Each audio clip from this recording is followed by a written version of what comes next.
Kakak yang terkendala kak mesin cuci dua tabungnya gitu ya.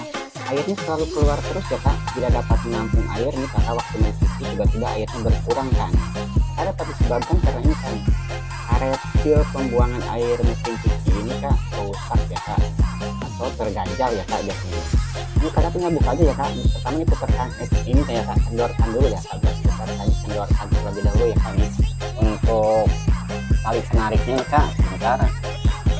Nah kakak kan udah kendor kak seperti ini ya, kakak tinggal putar aja kak sini kak. Nah, kakak putar di sini ya, putar kak. Nah kakak cek kak di sini kak ya, jika karet sealnya masih bagus nih kak, bagus seperti ini kak, kita cek di bagian lubangnya kak ada yang terganjal atau tidak ya kak. Jika karet sealnya ini telah sobek ya kak, atau ini telah kaku kak, telah halus atau tekannya ini sudah rusak, sudah korosif, kakak tinggal ganti ya kak. Tapi bisa diganti ya kak untuk mesin cuci dua tabung